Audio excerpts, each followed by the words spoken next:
हाथ छुओ नाई नयन के जल सौंप पग धोए पग धो।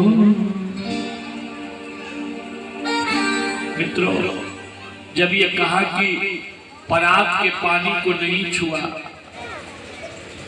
और आंखों के पानी से पैर धुल गए, तो किसी ने कहा कि इसमें अतिशयोक्ति हो गई। बोले नहीं, कथा भाव की है, कथा में बुद्धि का प्रयोग नहीं होता। अगर हम बुद्धि का प्रयोग करेंगे ना तो कथा में आनंद नहीं आएगा। कथा में हमेशा भाव और भक्ति का प्रयोग करो। भगवान ने सोचा कि सुदामा पैदल आए हैं, इनके पैरों में सूजन है, और अगर हम रुक्मिणी से कहें कि तुम पानी गर्म करो, नमक डाल के ले आओ, इनके पैर की सिकाई कर दे, हो सकता है रुक्मिणी मना कर दे तो मेरी बात बिगड़ जाएगी। तो ठाकुर जी क्या करते हैं, दुख भी व्यक्त कर रहे हैं। और आप देखिए, दुख के आंसू गुनगुने होते हैं, नमकीन होते हैं। इतने आंसू बहा दिए कि सुदामा जी के पैरों की धुलाई भी हो गई और सिकाई भी हो गई। बोलो राधे राधे। और इसके बाद सब सुदामा जी की को भगवान की जो पत्नियां हैं सुदामा जी को प्रणाम करती हैं, प्रणाम करते हैं। भगवान ने सोचा कि पंडित जी बूढ़े हैं और अभी परिवार बहुत लंबा चौड़ा है, सब आशीर्वाद मांगेंगे। तो ठाकुर जी क्या कहते हैं, कहते पंडित जी मैं आपके चरणों में प्रणाम कर रहा हूँ, मैं पूरी द्वारिका के लिए आशीर्वाद आपसे चाहता हूँ, क्योंकि अजिताजितो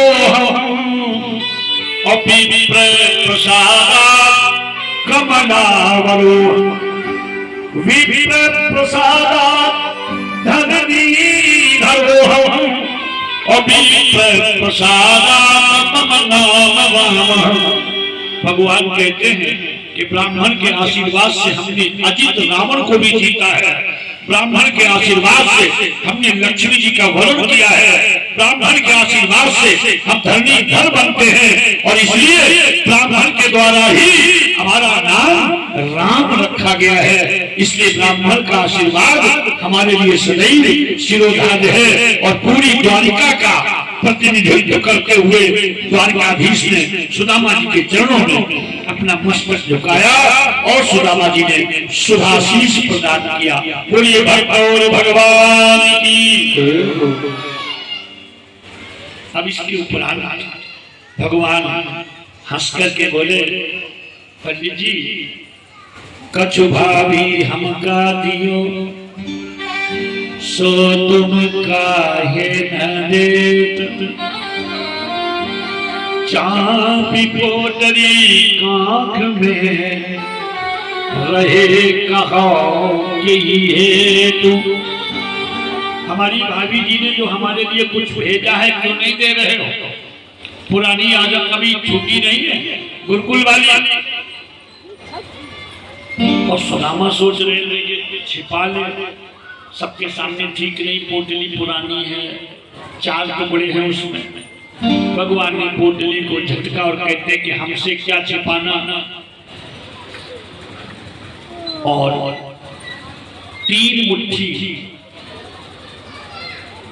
2 मुट्ठी फंकी, तीसरी मुट्ठी जैसे ली। देखिए कई बार लोग कहते हैं कि सुदामा जी को लोक दे दिए, लोक नहीं दिए, लोक तो दे ही नहीं सकते, लोकों का स्वामी तो एक ही है। क्यों? लोकों का स्वामी तो सिवा नारायण के दूसरा हो ही नहीं सकता। भगवान ने सुदामा जी के पास जीवन के लिए 4 चीजें होती है हर किसी व्यक्ति के लिए, अर्थ, धर्म, काम और मोक्ष। ये 4 चीजें हैं। तो भगवान ने पहली मुट्ठी खा के तो अर्थ दे दिया, क्योंकि सुदामा जी के पास है नहीं। दूसरी मुट्ठी ली तो काम दे दिया, क्योंकि धर्म सुदामा जी के पास पहले से ही है। और तीसरी मुट्ठी जब ली तो रुक्मिणी कहती है मोक्ष यहाँ दे नहीं सकते, मोक्ष तो वहां देना होगा। तो इसलिए कहा है श्री कृष्ण जी के नेत्र मिलने सुदामा,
बोलिए द्वारिकाधीश भगवान की जय।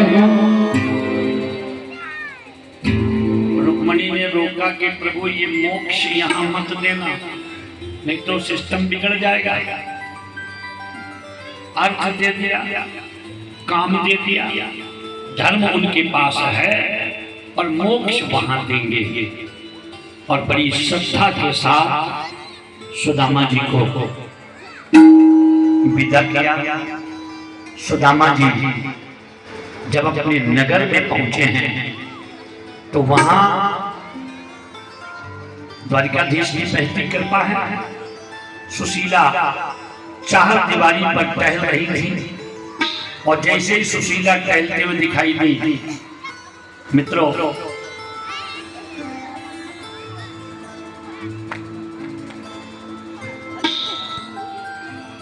सुदामा जी जब सुशीला कहती है आओ स्वामी, तो सुदामा कहते कि माता जी हम आपके घर नहीं आए हैं। अब वो सुशीला चक्कर पड़ गई तो माता जी कह रहे हैं, माता जी कह रहे हैं।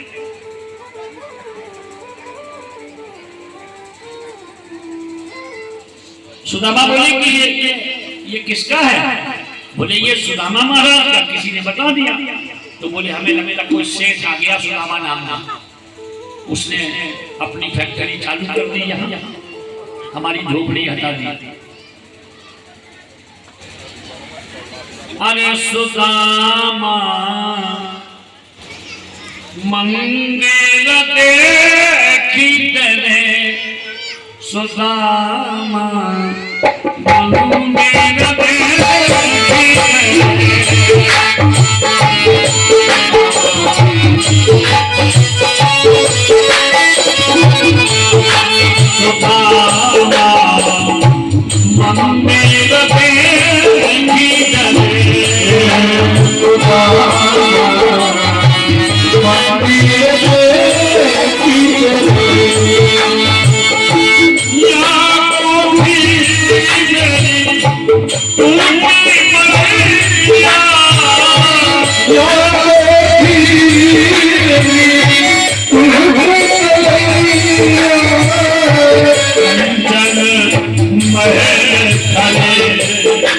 सुदामा प्यारे कंचन महल करे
सुदामा मंदिर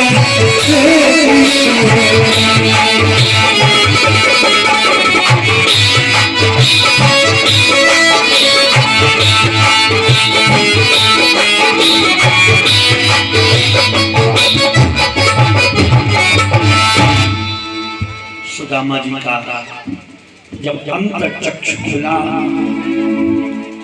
अंदर गए, जानते हो हे भैया, इन्हें देखो क्या बोल रहा। हमारे यहाँ ये कहा जाता है सनातन में,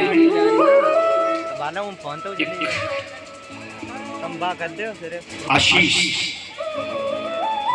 ये सुदामा जी की देन है। कौन सा आशीष? भगवान से कहा सुदामा ने कि जो तुमने कंचन महल बना के खड़ा कर दिया है और मैं इसमें रह करके किसी के साथ में शासन करूं, मैंने कभी शासन नहीं किया है। और आप बताइए, इतने लोग बैठे हैं, इतिहास गवाह है, कभी कोई राजा ब्राह्मण हुआ है? कोई भी राजा ब्राह्मण नहीं। हाँ, राजगुरु होते रहे ब्राह्मण, राजाओं के गुरु होते रहे, राजाओं के आधार पर, वो गुरुओं के आधार पर शासन तंत्र चलाते रहे राजा, लेकिन कभी राजा राजगद्दी पर ब्राह्मण नहीं बैठा। राजा कभी व्यास गद्दी पर नहीं बैठा और ब्राह्मण कभी राजगद्दी पर नहीं बैठा। ये विक्रम था, इतिहास गवाह इस बात। और ये ध्यान रहे, जब जब व्यास गद्दी का अपमान होता है, तब तब राजगद्दी उथल पुथल होती है। इसे सावधान रहने की आवश्यकता है। सुदामा जी ने कहा कि प्रभु मैं शासन तो कर नहीं सकता, फिर बोले मेरे समान पूरी सुदामापुरी एक जैसी हो तब तो मैं इस सुख का भोग सकता हूँ, वरना मैं जैसा था वैसा ही रहूंगा। क्योंकि मेरे सिद्धांत में सर्वे भवन्तु सुखिनः सर्वे सन्तु निरामयाः सर्वे भद्राणि पश्यन्तु मा कश्चित् दुःखभाग् भवेत्। सुदामा जी ने ये सिद्धांत दिया है और तब से हम सभी सनातनी इस मंत्र को बोलते हैं, सर्वे भवन्तु सुखिनः। हम सबके सुखी होने की कामना करते हैं।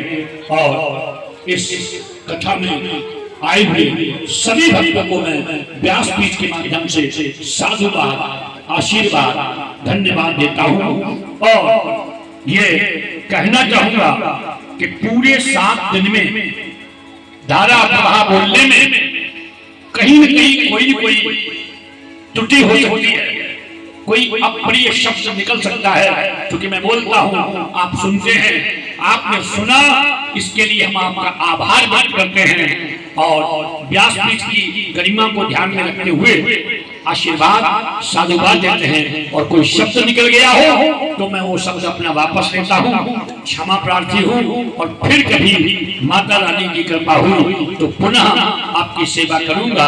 तब तक के लिए जय श्री राधे। सभी लोग खड़े हो जाएं आरती के लिए।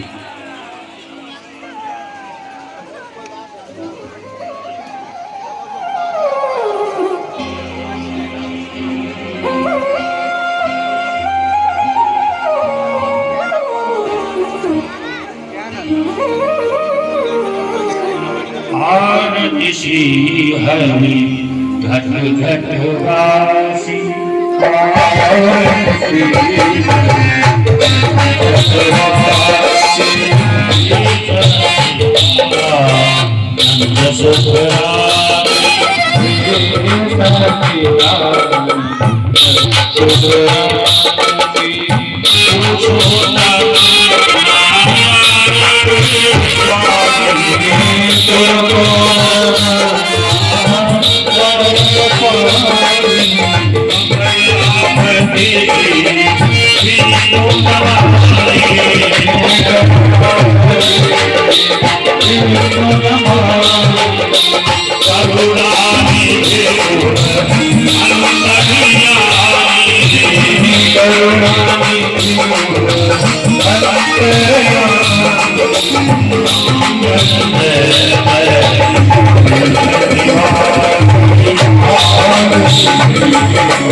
Thank you.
हरि ओम विजयेन जयोजन्त देवास्तानि धर्माणि प्रथमान्यासन्ना तेहनाकं महिमानः सचतुर्वेशाद्याः सन्ति देवा हरि ओम एकदन्ताय विद्महे वक्रतुण्डाय धीमहि तन्नो दन्ति प्रचोदयात् हरि ओम कात्यायनी विद्महे कन्याकुमारी धीमहि तन्नो दुर्गा प्रचोदयात् हरि ओम अंजनी सुताय विद्महे वायुपुत्राय धीमहि तन्नो श्री हनुमत् प्रचोदयात् हरि ओम नंदनंदनाय विद्महे यशोदा